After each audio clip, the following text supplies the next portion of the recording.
साध्वी आरती की अगली शिव पुराण कथा मुंबई के बिरले पार्ले में थी, जो 5 दिनों तक चलने वाली थी। उनकी अंतिम शिव पुराण कथा नासिक में संपन्न हुई थी।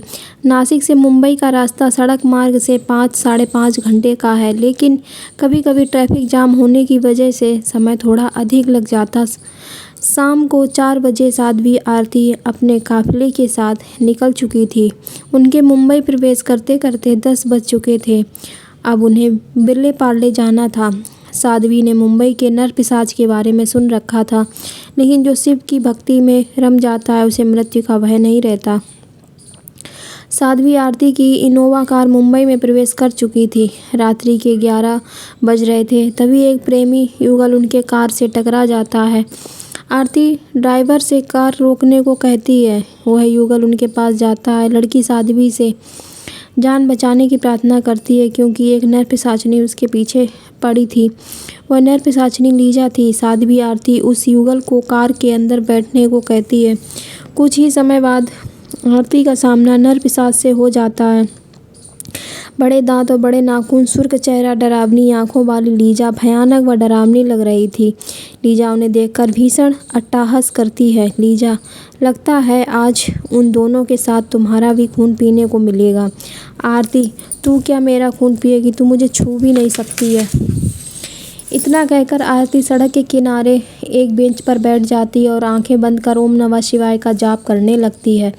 जाप शुरू होते ही एक अदृश्य शक्ति प्रकाश स्रोत के रूप में उसके चारों तरफ एक सुरक्षा कवच बना देती है। लीजा बल्कि उस पर बार-बार आक्रमण करती है, लेकिन हर बार वह न केवल नाकाम होती है, बल्कि हर आक्रमण के बाद 5 मीटर दूर जाकर गिरती है।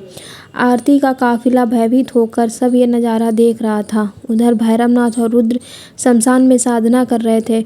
उसी समय अचानक भैरवनाथ की आंखें खुल जाती हैं। भैरवनाथ, लगता है कोई सच्चा शिव भक्त खतरे में है। मुझे तुरंत उसे बचाने जाना होगा। रुद्र जी, गुरुजी। भैरवनाथ अपनी योग शक्ति से ठीक आरती के पास पहुंच जाते हैं। लीजा अब सामने देखती है कि एक लंबी कद काठी व पुरुष, जिसके केस सफ़ेद हैं, अर्धनग्न अवस्था में त्रिशूल लेकर उसके सामने खड़ा है। भैरवनाथ, जय महाकाल। लीजा, कौन है तू ओल्ड मैन? तेरी मति मारी गई है जो तूने मेरे सामने खड़ा होने का दुस्साहस किया है। भैरवनाथ, मैं तेरा काल हूँ, मुझ पर वार कर। लीजा क्रोधित होकर भैरवनाथ पर वार करती है, लेकिन उसका वार खाली जाता है। कुछ समय के संघर्ष के बाद भैरवनाथ अपना त्रिशूल लीजा के गले से आर पार कर देता है। लीजा कराहती है और उसी समय उसका शरीर राख में बदल जाता है। भैरवनाथ, अद्भुत, कल्पनीय, अलौकिक। आंखें खोलो साध्वी, नर-पिशाचनी का अंत हो चुका है। आरती, प्रणाम बाबा। हे अघोषर, आप कौन हैं? आप अपना परिचय दीजिए।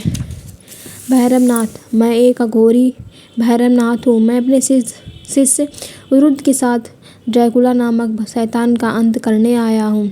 आरती, बहुत नाम सुना था आपका, आज साक्षात दर्शन भी हो गए। मेरा नाम साध्वी आरती सहाय है। मैं यहाँ शिव पुराण कथा सुनाने आई हूँ और साथ ही अपने पिता की तलाश कर रही हूँ।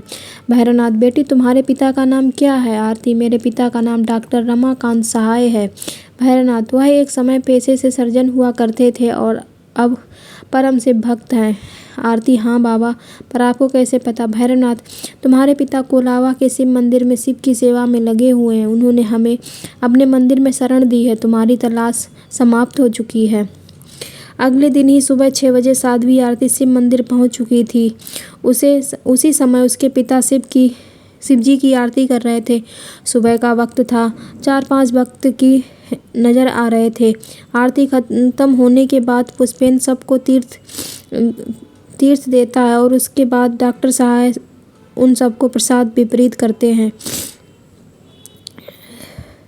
आरती उनको पहचान लेती है, लेकिन डॉक्टर सहाय सबको प्रसाद बांटकर चले जाते हैं, लेकिन आरती अब भी वहीं खड़ी रहती है।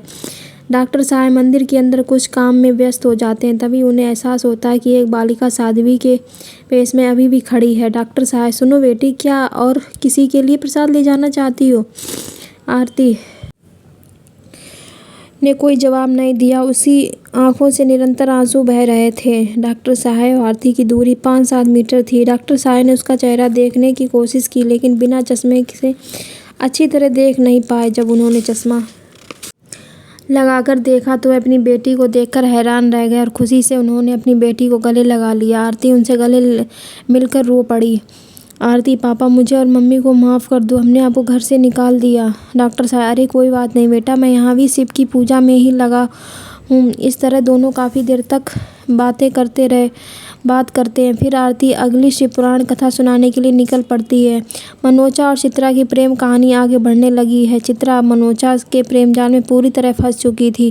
इस दौरान एक बार सोनिया उन दोनों को एक पार्क में गले मिलते हुए देख लेती है और इस बात की खबर शिव मंदिर में जाकर रुद्र को दे देती है। रुद्र यह बात सुनकर दुखी हो जाता है। वह साधना के द्वारा पता लगाता है कि वही वह ड्रैकुला तो नहीं है। वह अपने गुरु भैरवनाथ को भी इस बारे में बताता है। मनोचा चित्रा को अपनी माँ से मिलाने घर ले जा रहा था।